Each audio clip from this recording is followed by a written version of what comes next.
जब कठिनाइयां भगवान दे रहे हैं तब भी भगवान पर भरोसा रखना, ये सोच कर कि जो कर रहा है सोच समझ के कर रहा होगा, तो मेरा काम कर्म करना है, उस पर भरोसा रखना है, तब भगवान को लगेगा कि ना असल भक्ति है।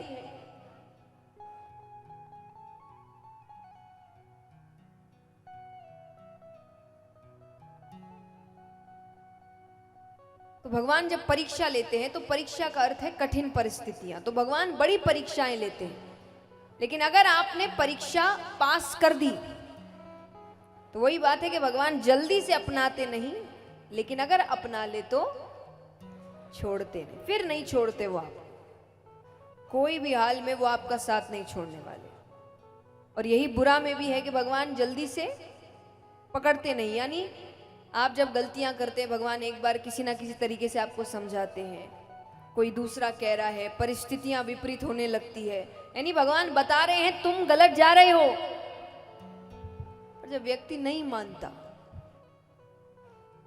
उसको ऐसा वो कहते हैं ना विनाश काले विपरीत बुद्धि, बुद्धि विपरीत हो जाती है उसकी। फिर जब दंड देने पर भगवान आते हैं तो भगवान कहते फिर मैं उसे छोड़ता नहीं, फिर दंड भयानक मिलता है।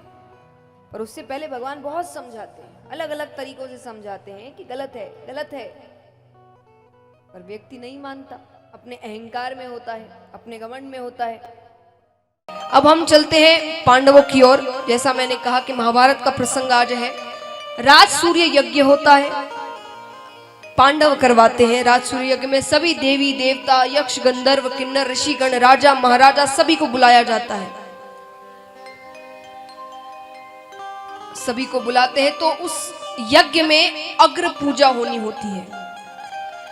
तो ऋषिगणों ने पूजा करते हुए कहा कि किसकी अग्र पूजा करना चाहते हो। सब अपनी अपनी राय देते हैं, जो यज्ञ करवा रहा है वही बताएगा। तो यज्ञ करवा रहे हैं पांडव, और पांडवों के मुख में तो केवल एक ही नाम है, श्री कृष्ण। श्री कृष्ण की अग्र पूजा होगी। अब सब प्रसन्न है वहां पर सिवाय शिशुपाल के, शिशुपाल और दंतवक्र। तो महाराज शिशुपाल खड़े होते हैं, खड़े होकर कहते हैं कि देखो यहाँ इतने बड़े बड़े राजा महाराजा बैठे हैं, लेकिन पूजा किसकी हो रही है? इस ग्वाले की, इस चोर की। ये तो राजा महाराजाओं का अपमान है कि ग्वाले की पूजा कर रहे हैं हमारे सामने। पांडव खड़े होते हैं,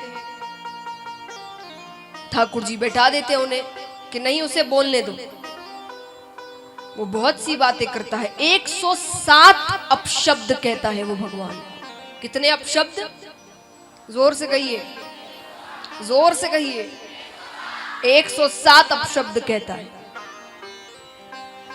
अब महाराज ठाकुर जी खड़े होते हैं, शिशुपाल मैंने अपनी बुआ को वचन दिया था कि तुम्हारी 108 गलतियां मैं माफ कर दूंगा।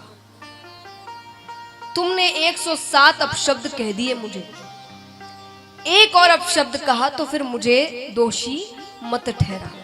शिशुपाल ने कहा जिसने 107 सुन लिए वो 110 सुन लेगा, वो कायर है। कहते कहते कह दिए 109 शब्द। भगवान ने उठाया सुदर्शन चक्र, दूर से फेंका। शिशुपाल का वध होता है, दंतवक्र भी आगे जाते हैं, उनका भी वध होता है। अब वो चक्र जल्दी जल्दी में फेंका तो ठाकुर जी की उंगली थोड़ी सी कट जाती है।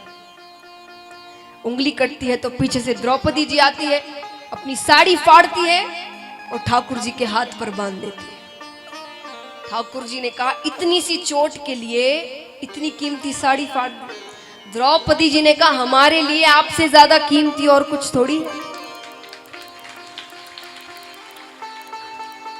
अच्छी बात है, पर ठाकुर जी बाद में कहते हैं इसे मैं वापस लौटाऊंगा, डबल चौवल लौटाऊंगा। क्यों? उपकार नहीं रखते, इसलिए कहते दान करो। दान करोगे तो धन की कमी नहीं होगी, धन और बढ़ेगा।